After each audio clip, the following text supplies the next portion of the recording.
Hey, wait, where are you going? Hey, you were supposed to be my lift home. How will I get out of here? Hey, gee, I've got so many more stories to tell. Guys. Oh, gee.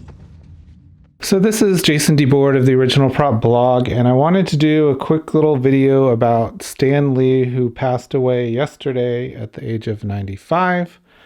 Obviously, he was like the brains and soul behind so much of Marvel Comics, and really the real beginning of Marvel Comics and all the characters that people are so familiar with. So you're probably wondering why are you looking at Star Wars? I didn't really prepare what I was going to say, but for me personally, kind of my introduction to Marvel Comics was through Star Wars. And as people know who read my blog, I grew up as a huge Star Wars fan. I saw the original movie when I was 4 years old. I still remember it. I bought all the toys and everything. So the first Marvel comic book I bought, it wasn't actually this Star Wars #1 adaptation, but it was the big, like, supersized edition that collected all of the sort of adaptation comic books from Marvel Comics. And then the first kind of normal, I guess you could say, comic book I bought was at this place up in Placerville, California called Beano's. It was sort of I guess it was like a precursor to Target, but very rural. And so they had this Star Wars 3-pack that was polybagged, and it had, I think it was like issues 7, 8, and 9 or something like that. But it had, this was one of the issues in there. I'm looking at the 75 Years of Marvel, big massive book about the history of Marvel Comics. But anyway, this is a very familiar cover to me. I just remember the first 2 issues and that little sequence of storyline. It had I think his name was Jax, this big green rabbit. So that was kind of my introduction to Marvel Comics. And from there, I gravitated to the superhero comic books like Spider-Man, the Fantastic Four, the Avengers, Captain America, Iron Man, all that good stuff. But none of this would have happened without Stan Lee. And, I really can't emphasize enough how important he was to, pop culture that we have today. I don't know how comic books would have, they would have been completely different. It probably would have been primarily DC Comics making superhero comic books with, like Superman and Batman and Wonder Woman. But the Marvel Comics superheroes were so different from the DC ones. And I read both, but I was so much more into Marvel Comics growing up, at least until I became a teenager, compared with DC Comics. And it was really Stan Lee's stories and characters he created in the 60s. That was like the foundation and the building blocks of what became Marvel Comics, which was really, let me kind of move to a different section of this book here. He made characters that were believable and relatable and human and had like human problems. So, I'm not an expert in the history of comic books, but I really like this book. It gives a lot of backstory into how much came before, even Stan Lee. Because the Submariner, Namor was a character, Captain America was a character, the Human Torch was a character, but it was all very different. He kind of took those characters and built a universe around those characters, and especially his own creation. So there's actually a picture here of Stan Lee. He was in comics for a very, very long time, even before all the heyday of, Marvel. He was working in the 50s and into the 60s. It talks about Atlas Comics and how he had to lay off a bunch of people. It was kind of, what they were producing just wasn't working, and it was things like Westerns, The Rawhide Kid, and a lot of horror stuff. I think it was made more for, the work at the company he's working for was more oriented probably towards teenagers and not so much kids, adolescents. So, we get to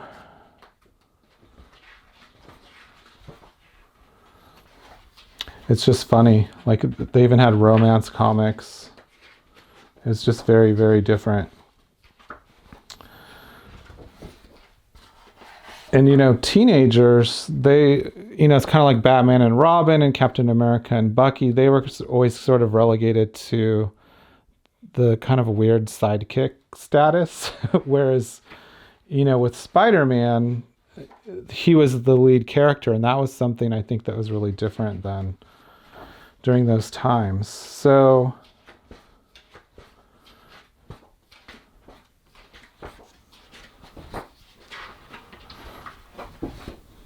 this is what they're calling the Marvel Age of Comics, the first wave, 1961 to 1964. So this is kind of where it all began with Stan Lee and Jack Kirby and Steve Ditko and other creators. I mean, it was very collaborative, but the imagination of these people. I mean, this was the early 60s, and these were very different kinds of stories, that hadn't been told before. And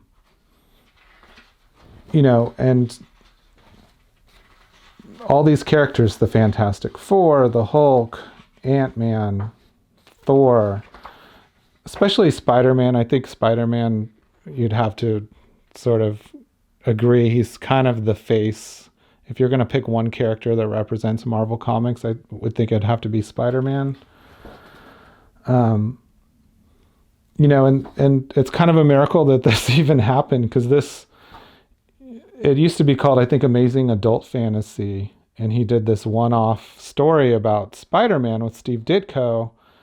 And then they canceled this series. And I think the guy that Stan Lee reported to wasn't quite getting it.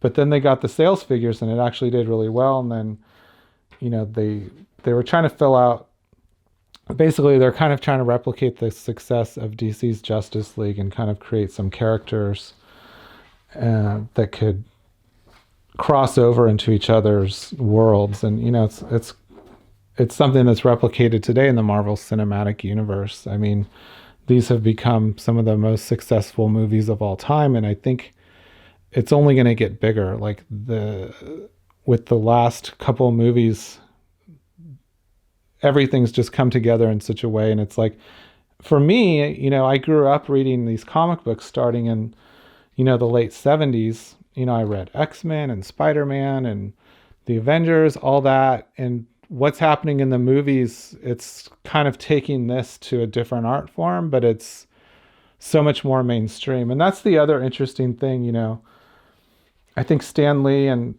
other people of that era really kind of saved the comic book format, which, there wasn't any guarantees that it was something that would keep going.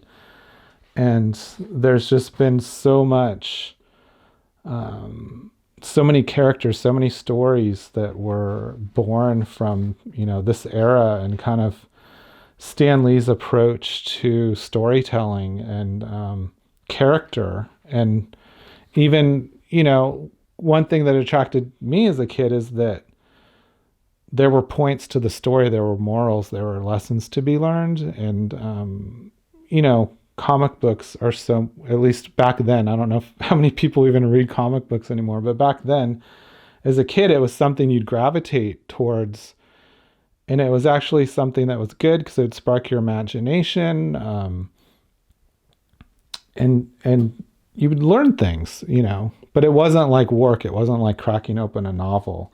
It was fun, and, it was really imaginative stuff. And Stan Lee, he wrote all these stories. He was so prolific, and he was such a great collaborator for people, other artists and other writers too, to work with, that he kind of, his stories, they were kind of going out into the collective consciousness, at least of a certain generation, and affecting people, I think, in good ways.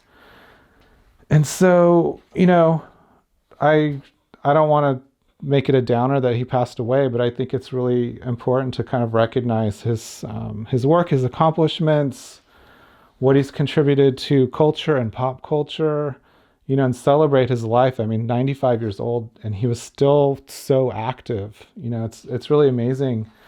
And, I think I mentioned in my little intro video at the start of this YouTube series that I started going to Comic-Con back in 1987 when I was 14 years old.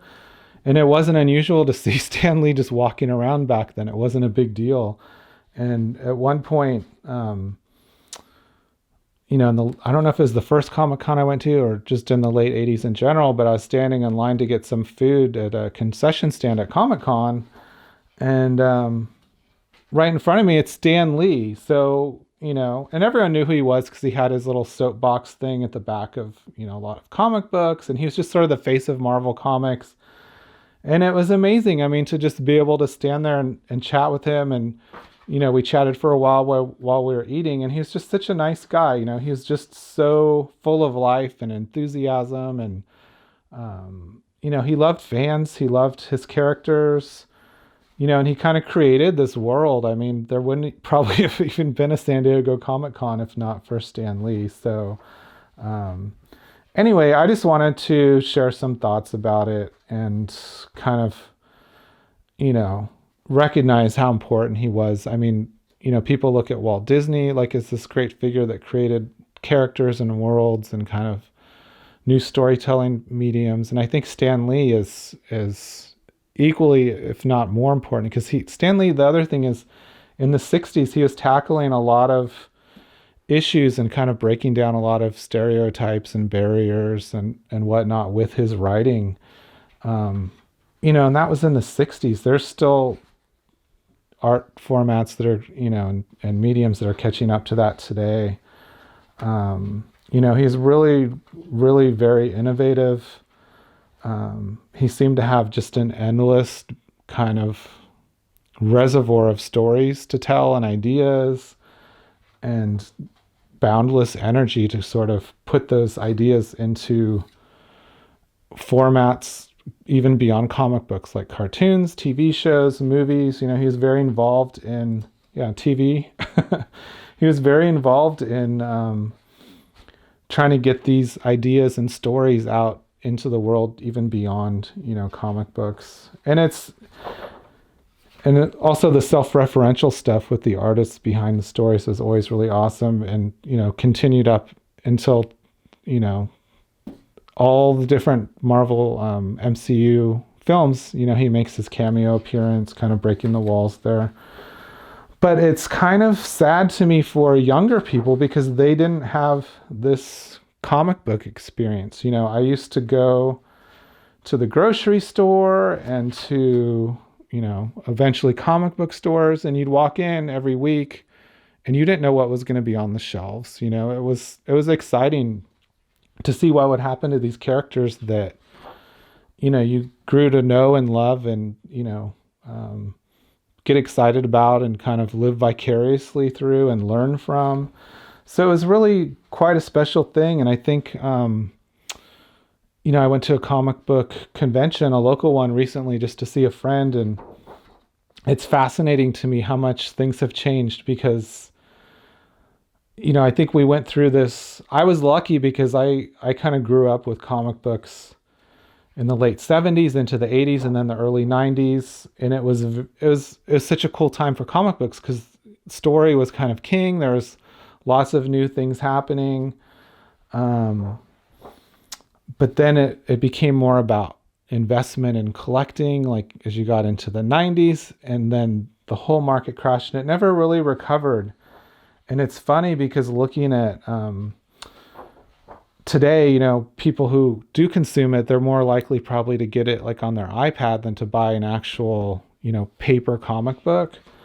And then even all those comic books that people used to collect for, investment purposes, most of them are literally worthless. I helped to catalog a huge comic collection for an auction a few years ago. And basically the way the market works now is you cherry pick the key issues and the rest are literally garbage. I mean, I think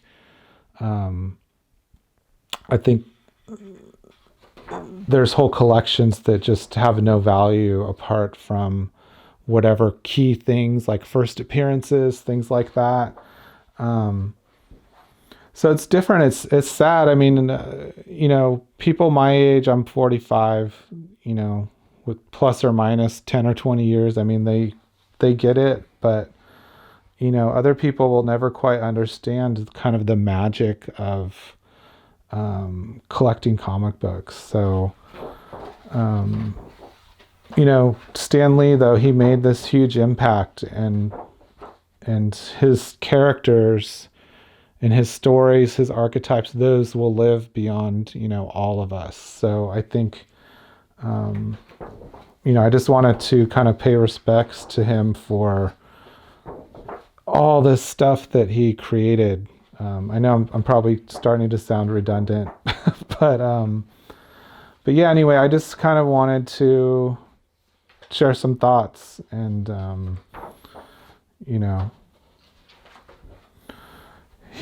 he's gone, but he will not be forgotten, and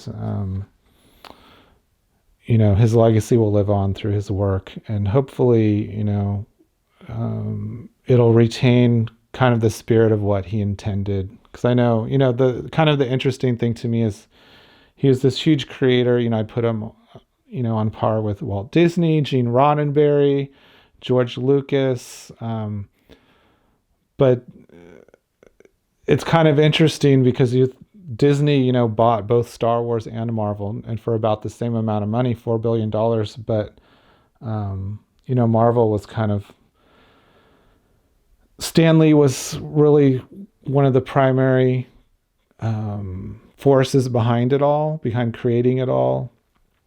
But obviously he didn't get like the huge financial windfall that, say, a George Lucas would have gotten, who was sort of the credited author of Star Wars, even though that was also collaborative. It's just interesting how things kind of work out.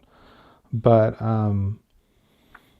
anyway, I really appreciate his optimism and kind of what he was trying to do and storytelling, and trying to reach out to anyone. Because DC Comics, it was always kind of these godlike figures, and Marvel Comics, it was flawed, everyday kind of people that also happened to have some kind of gift that they could learn to use for good or for evil. But, obviously it would showcase why it was good to be a good guy and not a bad guy. Like he said, with great power comes great responsibility. And that kind of runs through the whole ethos of Marvel Comics in that universe. So anyway, rest in peace, Stan Lee. Thank you. And, always carry his stories with me. So I really appreciate what he gave to the world through his art. So that's all I have to say on that. And thank you for checking out this video.